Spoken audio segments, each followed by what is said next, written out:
Hey, good morning. It's Dr. James. I do hope and pray this message finds you and your loved ones peaceful, thriving, and well.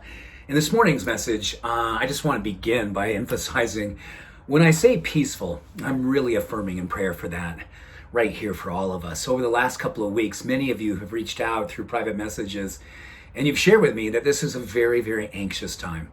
Many of you are experiencing deeper anxiety, and in that, it's really just taking you to places you don't want to go, places from your childhood, places from memories and relationships and things that you've seen in your life, experienced, that kind of pull you right back into that.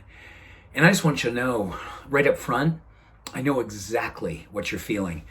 You know, I too am having more and more anxiety, and I'm being pulled back to places, in particular spaces in my childhood where there's some memories with my family and alcohol and rage and just dark stuff that I saw that just really imprinted itself inside of me.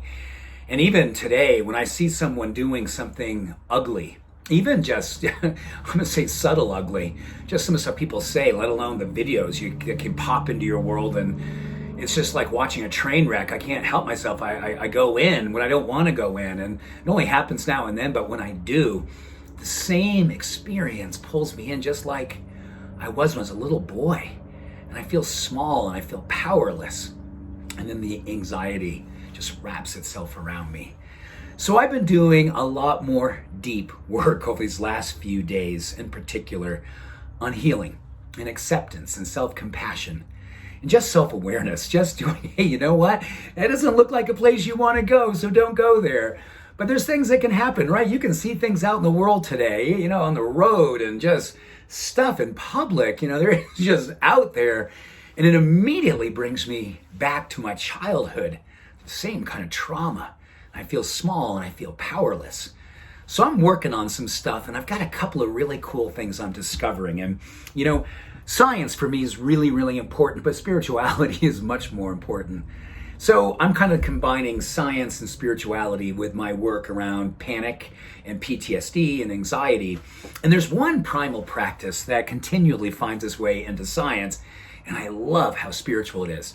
It's the experience of something called self-efficacy, and we've talked about this before, but I want to unpack this with you this morning. If you are struggling with anxiety and you've got some PTSD coming up, you've got some smallness coming up because the empath that you are, the compassionate one that you are, the one that feels so many things, you got to try to figure out how can you channel and only allow in enough that you can handle, or maybe you've had enough and you don't want to allow any of it in.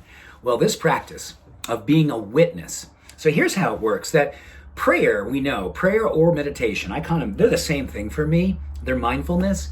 When we do this, and we're very intentional about it, in particular how we finish the prayer or meditation, and we intend for ourselves something that we are going to do immediately when we are done with meditation. So you can be praying, you can be meditating, and as you're getting ready to wrap up, you say, Spirit, God, Jesus, the universe, the light, my higher power, nature, whatever it is, you say, I intend right here and right now to express a heroic level of love, a deep level of compassion, something that is an awareness maker of my ability to bring something light and loving into the world. That's it.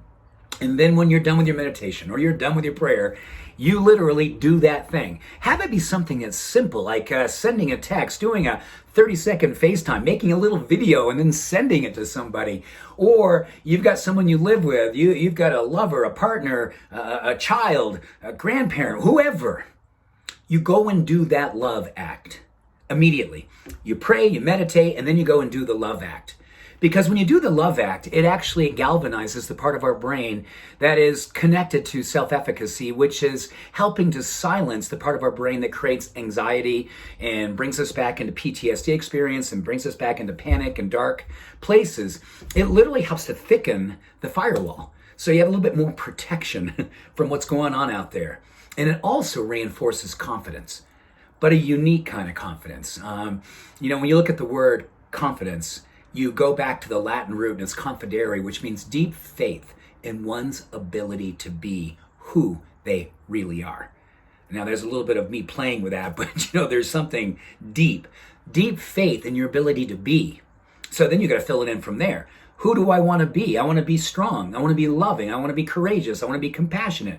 But you reinforce the being, and it helps you to have more awareness physiologically, neurochemically about where you don't want to be and who you don't want to allow in to your being. The energies, the stuff, the darkness. It's a practice that we can do every single day. You meditate and pray for just a minute or two, and then you affirm with an intention what you want to do. And when you are done, you go and do it with a level of conviction, and you are present.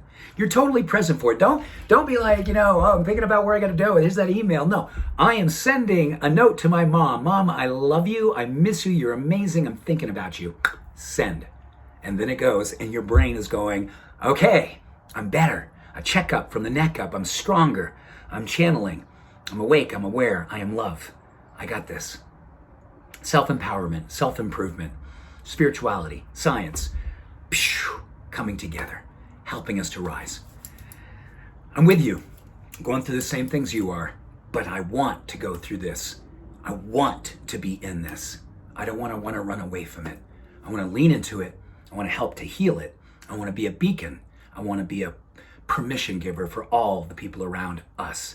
Because as community, we are healing agents. We are earth angels, and we've got work to do. So with that, thank you. Much love. All blessings. Bye for now.